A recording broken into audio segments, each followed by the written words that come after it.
আসসালামু আলাইকুম এভরিওয়ান, আশা করি সবাই খুবই ভালো আছেন। আপনাদের দোয়াতে আমরাও খুবই ভালো আছি। সো বরাবরের মতো নতুন আরেকটা ভিডিও নিয়ে চলে আসলাম। গজ কাপড় দিয়ে কিভাবে খুব সুন্দর লেস দিয়ে আপনারা আরেকটা সুন্দর ডিজাইনের জামা বানিয়ে ফেলতে পারবেন খুব কম টাকা খরচ করেই, সেটারই ডিটেল ভিডিও আজকে আপনাদের সাথে শেয়ার করব। সো চলেন আমরা আজকে ভিডিওতে চলে যাই।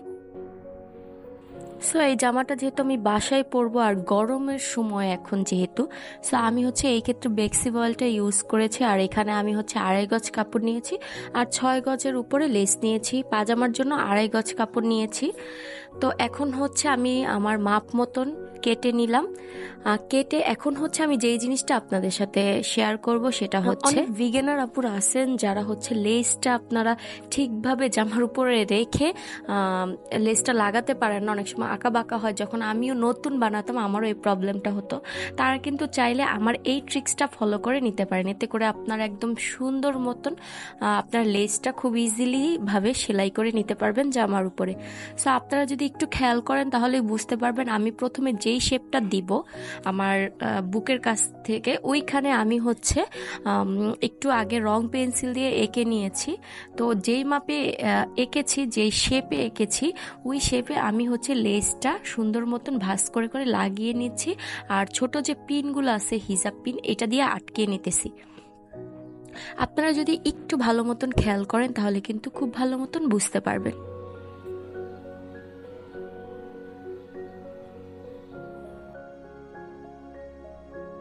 তো এই তো আমি আমার শেপ অনুযায়ী এটা সুন্দর মতো আটসাট করে নিয়েছি। এখন আমি এটাকে সেলাই করে নিব। আর সেলাইটা কিভাবে করতেছি এটাও একটু খেয়াল করেন, একদম আস্তে আস্তে নিয়ে আপনারা এটা সেলাই করবেন। যেহেতু পিন লাগানো আছে, সো এটা সরে যাওয়ার কোনো চান্সও নাই। চাইলে আপনারা আরও বেশি করে পিন লাগাই নিতে পারেন। আমি সেলাই দিচ্ছি আর পিনের কাছাকাছি এসে পিন কিন্তু সরাই নিচ্ছি। সো এভাবে এভাবে করে যদি আপনারা লেসটা জামার উপরে বসান, দেখা যায় একদম একদম পারফেক্টলি বসবে, কোনো আঁকা বাঁকা হবে না। আর আপনার টাইমটাও সেভ হবে। আপনি যদি ডিরেক্টলি করতে চান না, দেখবেন যে হাতের ব্যালেন্স ঠিক থাকার না ঠিক থাকার কারণে লেসটা আঁকা বাঁকা হচ্ছে বা ঠিক মতন বসাইতে পারতেছেন না, ভাঁজগুলা ঠিক মতন দিতে পারতেছেন না। সো এই ট্রিক্সটা ফলো করলে আসলে খুব সুন্দরভাবেই আপনারা লেসটা লাগাতে পারবেন। এটা যে শুধু আপনারা গলার ক্ষেত্রে ইউজ করবেন তা না, আপনারা যদি হাতায় লাগান বা জামার নিচের প্যানেলের মতন লাগান বা পাজামাতে লাগান, সেম ট্রিক্সটা ফলো করতে পারেন। আর যারা একটু অভিজ্ঞ, অনেক প্রফেশনাল আপুরা ভাইয়ারা আছেন, তো তারা তো তাদের ওইতে লাগাতে পারেন। তারা অবশ্যই আমার থেকে ভালো আরও পারবে, এটা আমি জানি। আমি যেহেতু প্রফেশনাল না, যেইটুকু পারি যেইটুকু শিখেছি সব একদম নিজে একা একা শিখেছি। কোনো প্রাতিষ্ঠানিক ট্রেনিং আমার নাই। সো আমি যেভাবে ট্রিক্স ফলো করে করে শিখেছি সেটাই আপনাদের সাথে জাস্ট শেয়ার করা।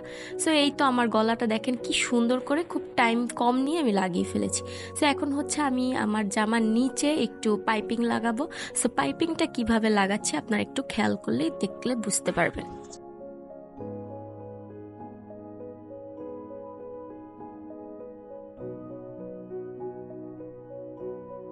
তো আমি এখন উল্টিয়ে নিচ্ছি এটা।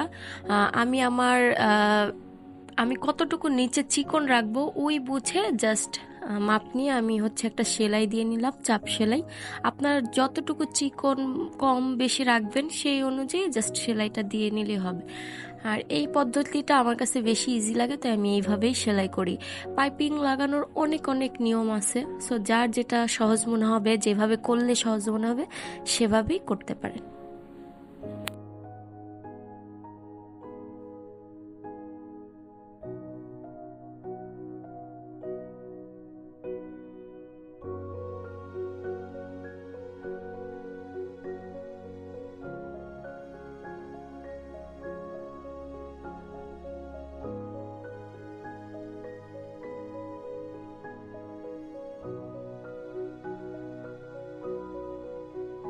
সো নিচে আমার পাইপিং লাগানো হয়ে গেছে। এখন আমি এখানে একটা লেস একদম চিকন করে লাগিয়ে দিব, বেশি চ্যাপটা করে দিব না, জাস্ট একটু একটু বের হয়ে থাকবে। আর আমার কাছে এইভাবে খুবই ভাল লাগে। সো আমি হচ্ছে এভাবে আমার লেসটা লাগিয়ে নিলাম। আর আমি হচ্ছে উপরেও আরেকটু লেসটা লাগিয়ে জাস্ট একটা প্যানেলের মতন করে নিব। আর আমার কাছে এইভাবে দিলে খুব ভাল লাগে, মনে হয় যে জামার ডিজাইনটা খুব সুন্দর ফুটে। তারপর হচ্ছে যে আমি যে জামা মানে প্রিন্টের জামাটা কিনেছি গজ কাপড়টা, ওইটাও খুব ফুটে। নর্মালি একটা জামা বানালে যতটুকু না ফুটবে, আপনি যদি একটু লেস টেস দিয়ে জিনিসটা বানান না, অনেক সুন্দরও লাগে, প্লাস খুব সুন্দর ফুটে। সো এই তো আমি হচ্ছে আমার জামার অপোজিট সাইডটাও সুন্দর করে নিচে এরকম শুধু প্যানেল লাগাইছি, আর পাশের সাইড সেলাই করে গলাটাও আমি ডিরেক্টলি সেলাই করে ফেলছি। এখন হচ্ছে আমি আমার হাতাটা সেলাই করবো, আর হাতাটার ডিজাইনটা একটু অন্যরকম করে করা ট্রাই করব, যেহেতু আমার হচ্ছে কাপড়টা একটু জোড়া পড়ছে, মানে শর্ট হবে হাতা, আর আমি শর্ট হাতাটা পরি না, লং হাতা পরি। তাই এর জন্য আমি হচ্ছে একটু লম্বা করার জন্য এক্সট্রা আর একটু কাপড় কেটে ওটা জোড়া দিয়ে নিচ্ছি।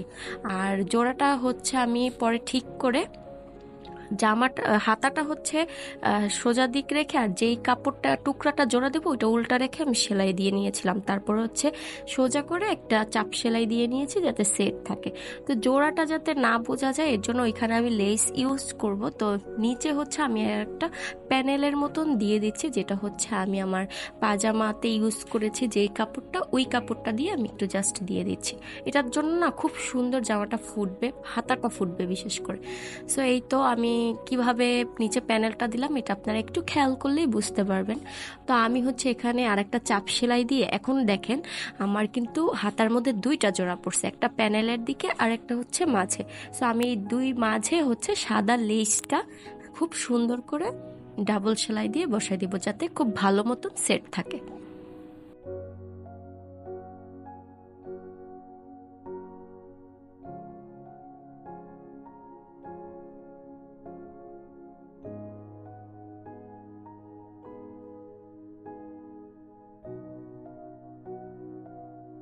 তো আমার হাতাতে লেস লাগানো ডান। এখন হচ্ছে আমি এটাকে জাস্ট উল্টিয়ে একটা সেলাই দিয়ে নিব।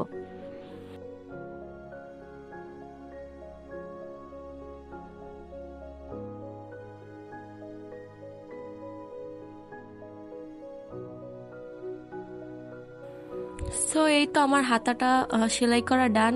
আমার হাতায় যে জোড়া পড়েছে এটা বোঝাই যায়নি, এটা এখন আমি জামার সাথে একদম লাগিয়ে ফেলবো। আর এখন হচ্ছে পাজামাতে চলে যাচ্ছি। পাজামার নিচেও আমার হচ্ছে একটু লম্বায় কম হয়েছে। তো ওই যে আমি হচ্ছে ওইখান থেকে কাপড় নিয়ে যেহেতু জামায় প্যানেলের মতন লাগাইছি, তারপর পাইপিং এর মতন দিয়েছি, এর জন্য হচ্ছে আমার কাপড়টা একটু লম্বা শর্ট পড়ছে। তো আমি হচ্ছে সাইড থেকে যে কাপড় বাঁধছিল ওইখান থেকে একটু নিয়ে নিচে জোড়া দিয়ে দিছি। তো এটাও হচ্ছে মানে একটুখানি শর্ট পড়ছে 1-2 ইঞ্চি। তো আমি ওইখানে হচ্ছে সেম ভাবে যেমন হাতায় জোড়া লাগানোর জন্য কাপড়টা নিয়েছিলাম, ওইভাবে জোড়া নিয়ে জাস্ট চিকন করে একটা প্যানেলের মতন এক্সট্রা দিয়ে নিয়েছি। এটা হচ্ছে আমি সেম কাপড়টাই দিছি। অনেক সময় দেখা যায় আমরা পায়জামা কিন্তু নিচে এরকম ভাঁজ করেই কিন্তু সেলাই দিয়ে নেই, সেইটাই হচ্ছে আমি জোড়ার মাধ্যমে দিয়ে দিছি, যেটা বোঝা গেলেও সমস্যা নেই। এখানে আমি একটা লেস ইউজ করব। সো এই কারণে হচ্ছে কি যে জোড়াটা যে পড়ছে ওইটা বোঝা যাবে না।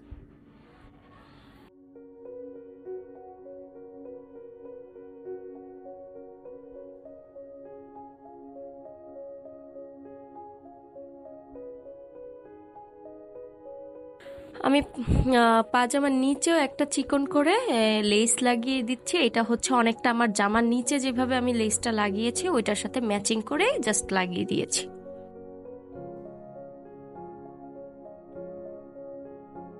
সো নিচের কাজ যখন শেষ হয়ে গিয়েছে তখন আমি হচ্ছে পাজামাটাকে উল্টা করে সেলাই দিয়ে নিচ্ছি। আমি ডাবল সেলাই দিয়ে নিব, আর এক্সট্রা একটু থাকলে ওইটা হচ্ছে আমি কেচি দিয়ে কেটে নিয়ে নিব।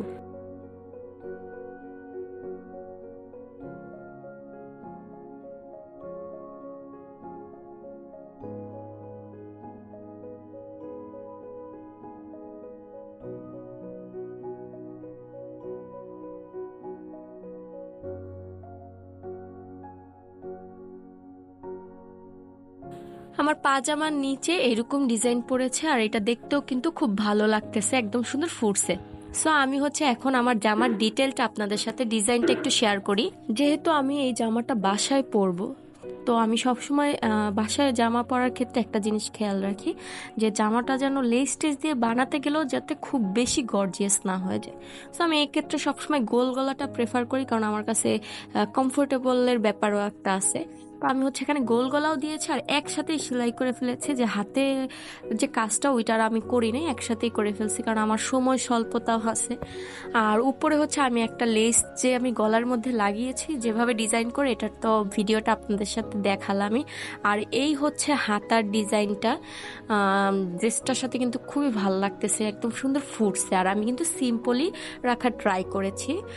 আর হচ্ছে এখানে হচ্ছে আমি হোয়াইট কালার লেসটাই দিয়েছি কেন, এই কালারটাই বেশি ফুটছে। আমি কিন্তু মিষ্টি কালারও ব্যবহার করতে পারতাম, কিন্তু ওইটা না তেমন একটা ভাল লাগে নাই, এই কারণে আমি হচ্ছে সাদাটাই ব্যবহার করেছি। আর সাইডে হচ্ছে আমি নর্মালি কোনো পাইপিং টাইপিং কিচ্ছু ইউজ করি নাই, নর্মালি সেলাই করে নিয়েছি। সো এটা যদি একটু আয়রন করে নিই একদম পারফেক্ট হবে। এখন হচ্ছে আয়রন করা হয় নাই দেখে একটু মনে হচ্ছে যে এরকম ভাঁজ ভাঁজ হয়ে আছে, এই যা। আর নিচে হচ্ছে এই যে আমি ডিজাইনটা এইভাবে করেছি, উপরে হচ্ছে আমি একটা লেস দিয়ে দিয়েছি, আর নিচে হচ্ছে আমি কিন্তু পাইপিং এর মতনও দিয়েছি, আর নিচ দিয়ে হচ্ছে চিকন করে লেসটাকে লাগিয়েছি। এর জন্য কিন্তু ড্রেসটাতে খুব ভাল লাগতেছে দেখতে। তো এই তো। আর পিছনের সাইডটাতে আমি শুধু পাইপিংটা দিছি, পিছনের সাইডে আমি হচ্ছে লেস আর ইউজ করি নাই। আর পাইপিংটা দিলে হয় কি কাপড়টা না শক্ত হয়, আমি সাইডেও চাইছিলাম পাইপিং দিব, কাপড়টা শর্ট ছিল দেখে, আর আর টাইমও আমার কাছে একটু কম ছিল যে আমার তাড়াতাড়ি বানাতে হবে, এর জন্য আর কি সাইডে আর দেইনি। আর জামাটা একটু ঢোলা ঢালা লম্বা বানিয়েছি, মানে বাসায় পরার একদম জন্য পারফেক্ট। সো এই হচ্ছে জামার ডিজাইনটা। আর এরপরে হচ্ছে আমি আপনাদের সাথে আমার পায়জামাটা আর একটু শেয়ার করি। আমি সব সময় পায়জামাটা না একটু সিম্পল বানানোর ট্রাই করি, একদমই সিম্পল প্যান্ট সিস্টেমের গুলা বানাই, তবে ওইটা হচ্ছে দেখা যায় যদি আমি বাহিরে যাই তখন বাহিরে পরার জন্য যেগুলো বানাই ওইগুলো হচ্ছে আমি প্যান্ট সিস্টেম রাখার ট্রাই করি। সো এইটা হচ্ছে একদম আগের যুগের যে সিম্পল ডিজাইনে এক ছটা পায়জামা যে বলে, একদম ওইভাবে টানা বানিয়ে ফেলছে, যে পায়জামাটা বানাতে 10 থেকে 15 মিনিট হাইস্ট টাইম লাগে। সো এই যে এটা নিচে শুধু আমি একটু এরকম লেস দিয়েছি, এই একদম সিম্পল রেখেছি। আর ওড়নাটা হচ্ছে আমি শিফন যে ওড়নাগুলো আছে, গরম যেহেতু বাসায় পরার জন্য আমি এই শিফন ওড়নাটাই চুজ করেছি। আর নিচ দিয়ে হচ্ছে আপনার আটকানো ছিল না, যার কারণে কি সুতাগুলো উঠে যাইতো, এই কারণে আমি হচ্ছে আমার জামার কাপড়টা দিয়ে নিচ দিয়ে একটু লেসের মতন জাস্ট দিয়ে দিয়েছি। আর এই কারণে হচ্ছে আমার ওড়নাটা একটু ভালো থাকবে, নষ্ট কম হবে, দেখা যায় একদম না দিলে ওড়না এইগুলা বেশি দিন টিকে না। তো এই তো মোটামুটি আমার ফুল জামাটার ড্রেস, আমার 3 পিসটার ডিজাইন আর কি। সো কেমন লাগলো আপনাদের আমার সাথে অবশ্যই শেয়ার করবেন, যদি কোনো ভুল ত্রুটি থাকে সেটাও আমাকে কমেন্ট করে জানাবেন, আমি আস্তে আস্তে আরও ইমপ্রুভ করার ট্রাই করব। আজকে এই পর্যন্ত, আল্লাহ হাফেজ।